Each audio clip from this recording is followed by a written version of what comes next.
Sirkuit boleh baru, pemenangnya tetap Marc Marquez. Selengkapnya hanya di Rose Podcast.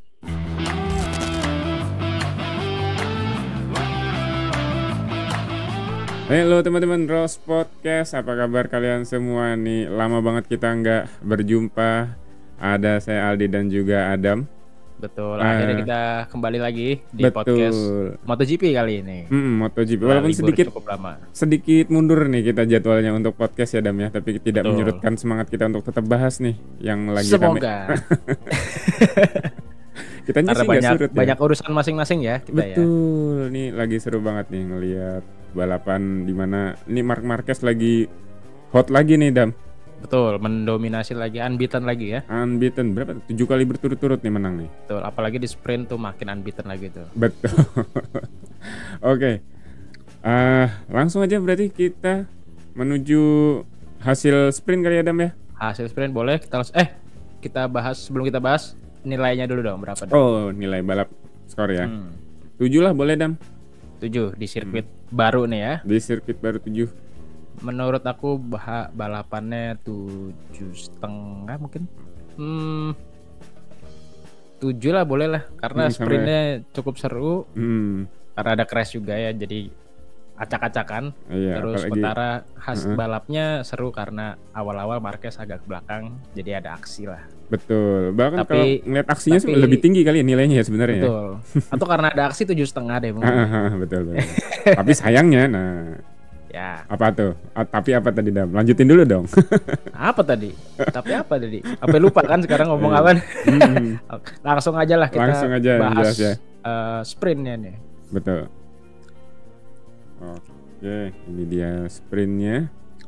Iya, sprint race. Ada Marc Marquez pertama, ada Fabio Di Giannantonio kedua, Morbidelli ketiga, Luca Marini, Aldeguer, Joan Mir, Bezzecchi, Alex Marquez, Jorge Martin dan juga Pol Espargaro yang menggantikan pembalap favorit saya ya, Vinales ya. Vinales. Oke. Yeah. Ini hasil sprint. Hasilnya ini Honda. Ini gimana nih Honda bisa kencang ya? Betul, cukup baik ya. Padahal di sirkuit baru ini yang biasanya perform itu Ducati karena punya 6 motor kan. Betul. Karena masing-masing tim kan nggak punya data sama sekali nih. Ya, jadi tim yang paling sedikit motornya itu biasanya makin tertinggal ya biasanya ya. Cuma justru Honda cukup oke kemarin. Iya nih, ada 2 malah Yamaha yang kayaknya nggak kelihatan. Betul sekali. Ya, gimana ya Yamaha ya. Oke, ini lanjut kita langsung menuju foto dari balapan-balapan ini. Kita recap sedikit sebelum nanti kita ada diskusi. Ini sprint race startnya. Marquez startnya bagus banget kemarin, makin tak terkejar ya karena dari start udah lebih baik dari row pertama dan kedua yang lain. Tapi di belakang justru ada aksi lagi nih yang agak brutal ya nih sebenarnya nih. Ada Fabio Quartararo lupa ngerem atau Marquez, ya. Salah perhitungan gitu ya. Iya, dia terlalu di dalam dan kalau kita lihat sirkuit Balaton itu kan belokan pertamanya tajam banget lebih dari 90 derajat tuh. Kayak mau muter balik kan. Iya. Belokan pertamanya. Dan mungkin karena sirkuit baru juga nggak ada grip selain di racing line juga mungkin ya. Sama memang salah perhitungan. Quartararo outbreak banyak pembalap dan untungnya nih ada Dija sama Bezzecchi, beruntung banget mereka bisa menghindari. Tapi di next foto nih kita lihat yang sayang banget itu dia kena Bastianini. Yang sebenarnya secara pace kemarin cukup oke ya. Iya. Setelah setahun ini kesulitan dengan KTM, kemarin cukup bagus tapi ada aja apesnya nih orangnya. Iya emang nggak hoki aja lah tahun-tahun ini ya. Ya ini membuat Quartararo jatuh, Bastianini juga melebar dan ada damage. Dan di depan itu ada Marquez, lalu kemudian ada Dija dan juga Morbidelli yang sempat battle. Mereka berhasil menghindari chaos di tikungan pertama, jadi naik peringkat kedua dan ketiga. Iya. Dan di belakang ada Bastianini yang crash lagi karena dia mau recover posisinya cepat-cepat kan. Iya. Dia crash sama Zarco. Di sini sih Bastianini salah, tapi mungkin juga karena ada damage dari kontak dengan Quartararo juga ya. Ini kesel banget kayaknya Zarco nih.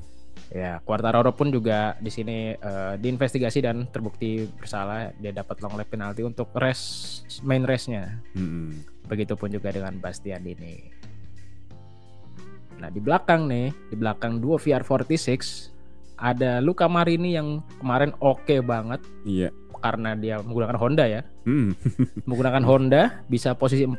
Kalau Luca Marini pakai Ducati posisi 4 sih biasa aja jadinya. Coba pakai Honda ini kan. Pakai Honda.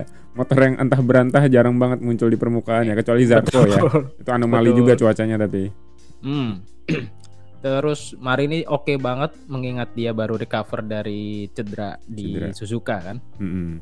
Dia ada posisi keempat, di belakang ada Aldeguer ingin mencoba mengejar tapi terlalu cepat Marini pace-nya untuk seorang Aldeguer yang kita masih mengerti lah karena rookie juga dan sirkuit baru juga kan ya. Walaupun di balapan sebelumnya cukup mengejutkan ya di Austria ya, Aldeguer sempat hampir mengancam Marc Marquez tapi betul. punya pace bagus. Tapi kali ini kalah sama Luca Marini, ini berarti ada improvement yang cukup besar dari Honda kayaknya ya.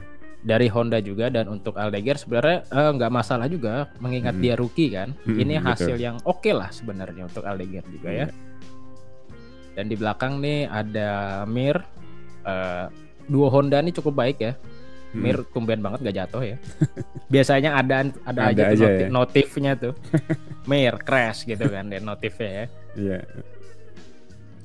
Dan di belakang juga Alex Marquez yang start dari 14 kalau aku nggak salah karena ada penalti grid posisi. Bisa recover sedikit tapi nggak banyak karena di tikungan pertama juga banyak chaos, dia menghindari chaos juga. Bisa recover sedikit posisinya cukup baik untuk mempertahankan posisi 2 klasemen ya. Justru yang kita nggak tahu apa masalah sebenarnya ini nih orang ini nih. Udahlah, fotonya sih bagus nih, cuma hasilnya aja nggak bagus ya. Hasilnya nggak bagus. Ini emang udahlah, lupakan tahun ini untuk Pecco nih. Betul, lupakanlah tahun ini lah. Pecco kurang apa ya? Kurang brutal gitu, kurang greget. Iya, bahkan di antara pembalap Ducati lainnya ini salah satu pembalap yang paling melempem. Betul, apalagi ini Ducati Factory kan. Betul. Kalau Ducati satelit mah ya oke lah. Ini Ducati Factory dengan motor baru loh ini. Iya. Ini tapi ya begitulah. Begitu dah. Ya begitulah. Sudah tidak bisa kita bahas lagi lah. Betul. Udah nggak jelas. Nggak jelas, tapi yang jelas the winner. Nah, ini. Ya, sprint ada Marquez posisi pertama dan cukup jauh karena ada chaos di tikungan pertama, lap pertama kan. Dia berhasil kabur dan ya udah jauh di depan. Perfect dari start sampai finish, posisi pertama tak tersentuh, tidak ada mistake. Sempurna banget ya untuk kalau misalnya alasan ini kan track baru, Marquez juga baru nih. Iya semua track semua baru nih sebenarnya. Jadi nggak ada alasan ya untuk nggak teman-teman yang lain. Betul. Justru ini yang jadi masalah itu di Ducati menurut aku. Tapi nanti kita bahas di akhir. Boleh. Yang jelas ini dia pemenang sprint. Ya. Pemenang sprint podiumnya nih ada Marquez dan juga duo VR46 ada Dija dan juga Morbidelli. Yang mereka tuh cukup beruntung karena dari lap pertama ada chaos bisa menghindar. Sempat ada battle juga antara Dija dan Morbidelli, tapi Dija unggul daripada Morbidelli mempertahankan podium kedua dan ketiga. Iya. Oke, kalau begitu kita lanjut beralih ke main race kali ya Dam ya. Boleh. Kita main race di hari Minggu. Ya ini hasil balapan dari main race di hari Minggu. Iya. Ada Marc Marquez lagi. Pedro Acosta cukup baik. Lalu ada Bezzecchi, Jorge Martin yang improve berapa posisi ya? 11 posisi. 11 posisi. Luca Marini dengan Honda lagi-lagi konsisten. Lalu ada Morbidelli, Brad Binder, Pol Espargaro cukup baik sebagai wildcard pengganti Vinales ya. Bahkan di depan Pecco dan juga ada Quartararo yang karena menjalani long lap penalti, tapi juga memang Yamaha kayaknya jauh di belakang ya. Entah berantah lah ya. Nggak terlalu bagus ya hasilnya. Betul. Yang jelas luar biasa ngelihat ada Pedro Acosta yang bisa podium, terus Jorge Martin sih ini yang kayaknya comeback yang cukup oke lah. Kayaknya apakah faktor startnya aja yang jelek ya, jadinya dia nggak punya hasil bagus. Tapi yang jelas kita bisa nantikan lah gimana Jorge Martin nih ngelihat. Betul. Sebenarnya kalau buat Jorge Martin sebenarnya lebih ke, menurut aku ya, daripada hasil dia lebih ke momentum mungkin ya. Karena ada kasus-kasus yang kemarin heboh itu ya. Ya, walaupun Aprilia sebenarnya tangan terbuka banget ya, mereka nggak yang gimana-gimana banget setelah kasus kemarin, justru support terus nih Jorge Martin. Jadi kayaknya Ya, lingkungannya positif juga kali Dam. Tapi kalau jadi Jorge Martin sih aku ada lah malunya ya. Iya, udah begitu. Jadi selama momentum oke, walaupun hasil di luar podium menurut aku nggak apa-apa, oke aja buat Jorge Martin. Betul. Lanjut, kita langsung menuju ke balapannya ya. Iya, foto balapannya. Ya. Dari tikungan pertama, lap pertama nih ada Marquez yang startnya tidak sebaik di sprint, dan juga ada Bezzecchi dan Bastianini yang startnya lebih baik daripada saat sprint. Betul. Cukup baik ini. Marquez sempat memimpin, tapi disusul oleh Bezzecchi di tikungan kedua. Ini harusnya mereka ada kontak, cuma kita susah banget dapat foto yang HD ya. Ya, kalau kalian lihat replay atau highlight dari YouTube, ya kalian tahu tuh kontak di tikungan kedua Mark itu hampir jatuh, atau mungkin justru Bezzecchi juga yang hampir jatuh ya, karena ada kontak. Dan bahkan ada sedikit kerusakan di wingletnya depan Marquez ya. Tapi tetap menang loh, mantap. Tetap menang dan cukup jauh. Nah ini di lap yang sama, lap pertama ada Bastianini yang sebenarnya startnya udah cukup oke. Tapi dia melakukan kesalahan sendiri, sedikit melebar, jatuh. Dan ini tikungan yang bahaya banget sebenarnya, karena kalau Bastianini crash-nya 10 meter sebelumnya aja tuh dia pasti losornya ke gravel. Cuma karena ini pas di tengah-tengah tikungan dia balik lagi ke track. Untungnya ada celah Luca Marini. Gapnya itu juga masuk gitu ya. Ya, Marini dan juga Acosta untungnya bisa menghindar. Lalu ada Pecco dan juga Aldeguer bisa menghindar juga di belakang. Untungnya nggak terjadi apa-apa. Tapi sebenarnya sayang banget buat Bastianini karena momentum dan pace-nya dia tuh kemarin lagi oke. Cuma di sini kesalahan sendiri. Kemarin sprintnya cukup sial ya.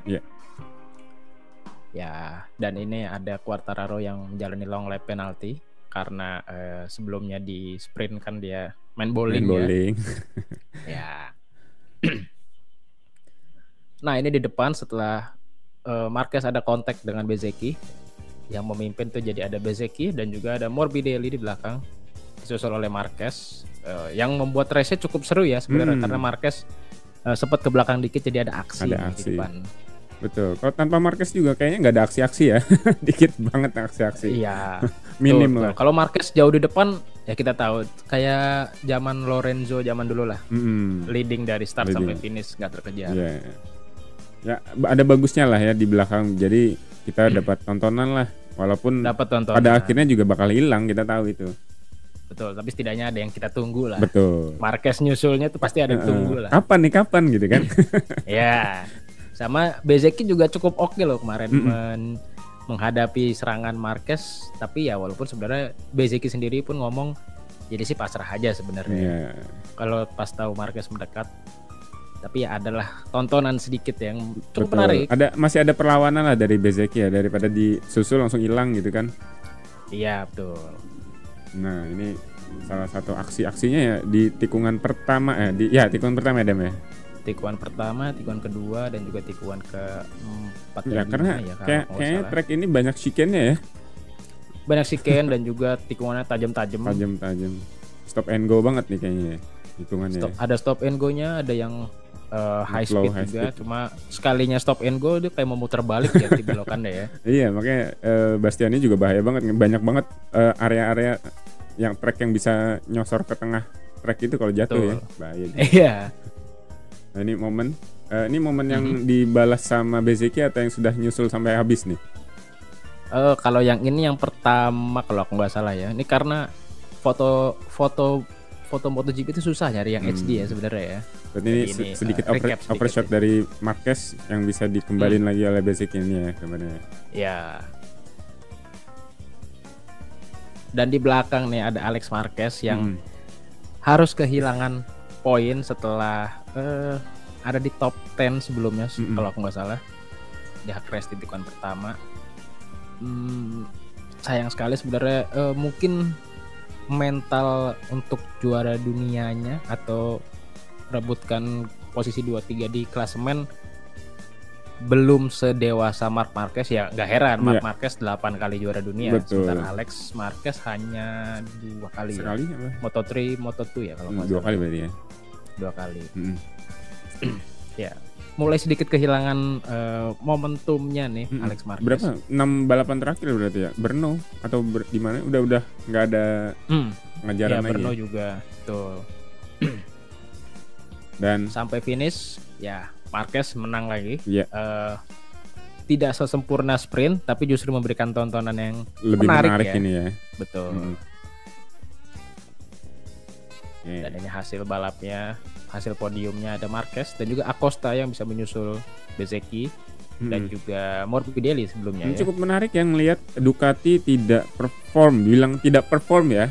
Di antara pembalap lainnya cuma Marc Marquez ini yang bisa menaklukkan track ini dengan Ducatinya nih. Di luar sprint ya. Di luar sprint. Secara pace full race ya sebenarnya. Tapi nanti kita bahas nih. Iya. Nah ini ada top 5.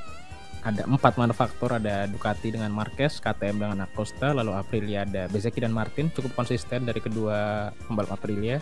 Dan juga Marini lagi-lagi top 5 nih, salah satu weekend yang cukup baik bagi Marini di Honda kali ini ya. Iya.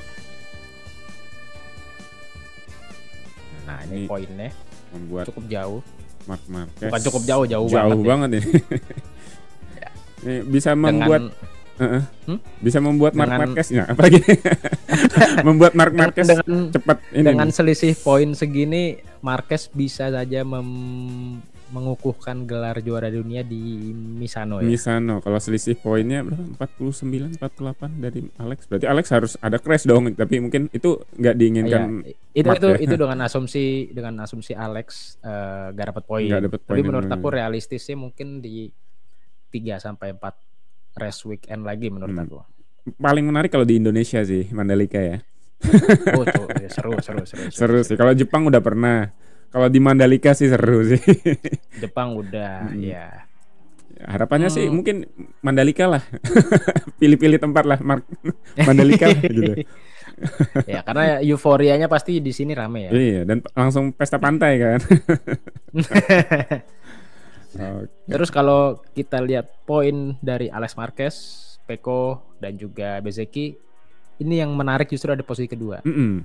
Karena Alex Marquez sedikit kehilangan poin dari Pecco, walaupun Pecco juga nggak dapat poinnya nggak banyak amat ya dapat poin. Tapi Bezzecchi makin mendekat cukup konsisten di beberapa balapan terakhir. Bisa aja ini direbut oleh Bezzecchi nih. Bezzecchi menjadi kuda hitam dari perebutan posisi kedua sebenarnya. Bahkan posisi 2 ya, nggak sekedar posisi 3 dari Pecco nih. Betul, bisa aja. Karena sebenarnya Ducati itu nanti deh kita bahas deh soal Ducati ya. Ada tambahan berarti. Ada tambahan nih soal Ducati. Kira-kira. Next foto nih kita ada berita-berita paling. Oke.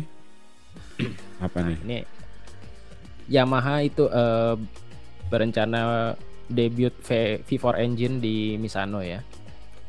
Dia ada tes Misano juga, lalu nanti kemungkinan di race di Misano nanti ada wildcard Augusto Fernandez pakai Yamaha dengan mesin V4 prototype ya. Tidak untuk perform ya, sebenarnya untuk nyari data sih pasti ya. Tapi kalau perform gimana, Dam? Aku nggak yakin sih. Tapi kalau perform ya oke. Tiba-tiba podium gitu kan? Gak usah menang ya, menang mungkin Mark ya, tapi podium ya. Menang sih mustahil ya kayaknya. Menang mustahil, podium gitu. Tapi sebenarnya menarik melihat V4 dipakai di Yamaha itu. Yang menarik ntar kalau Toprak udah di Yamaha sih sebenarnya ya. Ya, tapi apakah bakal menghilangkan ciri khas dari motor Yamaha sendiri yang kita tahu sendiri apa ngeflow gitu ya motornya sebenarnya di tikungan lebih cepat terutama gitu untuk mid cornernya kan bisa kenceng banget Yamaha ya. Tapi dengan regulasi sekarang kayaknya mau tidak mau mengharuskan semua pabrikan pakai V4 biar kompetitif deh. Iya, jadi ya, mengorbankan idealisme ya. Mau tidak mau sih sebenarnya ya. Iya. Ya, ini dari Yamaha, lalu juga ada berita dari Pecco dan Ducati untuk tes Misano juga. Oke, apa tuh beritanya? Kemungkinan Pecco akan tes lagi motor 2024 Ducati. Wow, balik dong. Balik, cuma nggak tahu di balapan nanti dia pakai GP24 atau enggak, karena setahu aku kan udah nggak bisa ya. Ini murni untuk riset mungkin, atau mendapatkan feeling atau mengkomparasi antara GP24 dan GP25 mungkin ya. Karena buat Ducati juga ada bahayanya sebenarnya. Oke. Kenapa? Buat Ducati itu menurut aku pribadi, mereka lebih penting membuat Pecco atau pembalap Ducati lain misalnya Dija itu lebih penting membuat mereka senang dengan motornya daripada dengerin Mark 100%. Bukan berarti Mark itu nggak perlu didengerin, tapi Mark udah mendapatkan semuanya, legenda udah, kemenangan udah, title udah. Dia 2 tahun ke depan bisa aja pergi pensiun atau selesai. Karena udah mencapai semuanya kan. Bisa aja, bukan berarti pasti pensiun ya. Tapi ketika Mark sudah pensiun atau pergi atau pindah, siapa pengganti Ducati yang bisa sebombastis Marquez nih sebenarnya? Berarti kurang lebih kayak Honda ya? Kayak Honda kemarin. Ada aja sih sebenarnya kemungkinan untuk seperti itu ya. Karena kalau kita lihat kemarin Dija bagus sprintnya. Cuma karena cukup hoki juga di tikungan pertama kan dia menghindari chaos ya. Di race cukup oke, tapi dia akan ada ganti motor di warm up lap, jadi dia start dari terakhir. Yang paling mendekati itu adalah Dija, tapi sisanya ada Aldeguer, Morbidelli, Alex. Itu kan menggunakan motor sebelumnya tahun 2024. Alex juga menggunakan 2024. Yang menggunakan motor 2025 itu hanya Mark, Pecco dan juga Dija. Ya, Pecco dan juga Dija nggak perform amat sebenarnya. Nah ini yang penting untuk Ducati itu sebenarnya gimana caranya motor ini bisa dipakai oleh Pecco dan juga Dija. Karena oke, Mark jauh banget di depan, tapi kalau posisi 2 sama posisi 3-nya ada Pecco sama Dija, nggak jadi masalah buat Ducati. Masalahnya Pecco sama Dija ada di mana gitu kan ya. Seketika Mark pindah atau pergi atau pensiun, Ducati kayaknya nggak bisa mendominasi kayak kemarin-kemarin ya, kelihatannya. Apa emang Ducati ini udah belok nih, kan dulu emang pengennya semua rider bisa kompetitif. Kalau sekarang karena udah ada Marquez, ya udah Marquez ini kayak peran utamanya di Ducati. Jadi emang udah diserahkan ke Marquez. Apakah itu jadi pencapaian yang baru buat Ducati lagi itu, Dam? Sebenarnya mungkin tidak ya, tapi mau nggak mau sekarang begitu. Karena kalau Ducati mau ke Marquez semua, pasti Ducati nggak provide untuk Pecco tes pakai motor GP24 kan. Sebenarnya Ducati juga mau Pecco dan juga Dija atau pembalap lain yang menggunakan GP25 itu perform. Tapi saat ini kebetulan yang bisa bawa cuma Marc Marquez gitu. Ya emang cocok banget kayaknya ya. Kayaknya antara bannya jadi nggak boros. Sebenarnya bukan cocok sih. Aku yakin juga ada ketidak cocokan juga antara Marquez dengan GP25, cuma skillnya menutupi itu. Skillnya emang melampaui motornya sebenarnya. Iya, menurut aku sih itu. Memang skillnya Marquez aja menutupi segala kekurangan GP25 menurut aku. Sampai Pecco pun bingung ya. Iya. Dan antara Pecco dan Mark juga sebenarnya nggak ada. Kalau fans Pecco bilang wah di sabotase atau di apa settingannya, enggak sih menurut aku. Karena menurut kedua pembalap itu nggak pernah ada masalah apa-apa, hubungan mereka baik-baik aja. Lagi pula nggak ada untungnya untuk Mark ngesabotase Pecco ya. Nggak ada untung sama sekali. Untuk Ducati juga nggak ada pengaruhnya juga. Malah bikin rugi Ducati sendiri kalau misalnya ada spekulasi kayak gitu tentunya ya. Betul. Ini tidak ada masalah dengan Pecco sama Mark. Ini masalahnya adalah Ducati dan juga Pecco. Ada kemungkinan juga Pecco kena mental sih. Itu juga pasti. Tapi kalau kita lihat GP24 tahun lalu, Martin bisa bawa, Bastian ini bisa bawa, Pecco bisa bawa, bahkan pembalap-pembalap lain Dija bisa bawa. Tahun ini yang bisa menang cuma Mark Alex ya. Ya. Alex sempat Alex menang, tapi GP24. GP24 ya. Betul. Jadi menurut aku masalah fundamental Ducati ya itu sih. Tapi sebenarnya nggak usah diurusin juga bisa aja ya, karena 2027 kan ganti regulasi. Ya kita lihat aja ke depannya dan hasil tes Misano sih sebenarnya. Ya menarik lah melihat kayak gimana pergolakan di dalam Ducati. Tapi yang jelas ini pencapaian yang luar biasa dari Mark ya, karena banyak rekor yang dipecahin nih kayaknya nih ke depan nih. Betul. Kita udah yakin lah Mark pasti juara dunia lah tahun ini. Udah pasti itu, nggak ada yang bisa mengubah. Yang penting juga untuk Ducati siapa pengganti Mark setelahnya ini. Ya kita lihat nanti bagaimana ya. Mungkin masih ada beberapa tahun ke depan ya Marc Marquez masih dipercaya oleh Ducati buat naik Desmo CDC-nya. Betul. Nggak tahu mungkin sampai kapan. 2027 mungkin regulasi baru. Setelah itu Mark mau pensiun bisa gimana? Aja ya. Misal deh, ya dia udah mencapai semua, udah dapat semuanya di olahraga MotoGP ini ya. Di olahraga motorsport MotoGP ini dia udah legendnya lah. Kecuali emang dia haus banget ya, dia masih pengen mecahin rekor-rekor lainnya dan milestone dia yang mungkin masih ada di depan lagi ya. Ya, semoga aja masih begitu biar kita masih lihat Marc Marquez. Ya karena kayaknya MotoGP juga masih perlu nyawanya Marquez deh. Tanpa Marquez kayaknya mungkin hambar kali ya. Mungkin jadi kayak apalagi fanbase-nya banyak kan. Banyak yang nonton MotoGP karena Marquez. Kalau nggak ada dia, MotoGP sepi. Jangan dulu lah, jangan pokoknya Mark jangan pensiun dulu setahun 2 tahun ke depan yang jelas. Karena yang sempat bersaing dengan legenda-legenda yang lalu kan salah satunya adalah Marc Marquez nih. Betul. Kalau dan aku sih berharap Mark nggak bakal pensiun, dan aku yakin nggak pensiun. Tapi sewaktu-waktu dia pensiun yang bahaya itu bukan Mark, malah Ducati. Ducatinya ya. Kembali ke masa lalu Ducati ya. Iya betul. Dan berbahayanya kalau Ducati tiba-tiba seperti Honda di Mark di Honda gitu ya. Mark di Honda saat itu betul. Jadi ya harapannya semua rider sih bisa adaptasi sama motornya ya. Jadi bisa membuktikannya persaingan yang benar-benar gitu ya. Kalau ini emang Marknya sih, tapi emang jago sih Dam. Udah ini ya nggak bisa dibantah apa-apa ya. Kita lihat sendirilah hasil balapan dan cara balap ya kan. Iya ya, kalau gitu ya kita nantikan balapan minggu depan di mana Dam? Ya next round ya. Kita bertandang ke Catalunya. Montmelo. Minggu depan ya. Minggu depan Catalunya. Kalau gitu prediksi gampang ini mah prediksinya. Gampang. Monggo Dam. Coba dulu. Silakan Dam. Aku dulu. Marc Marquez. Sama tuh pasti.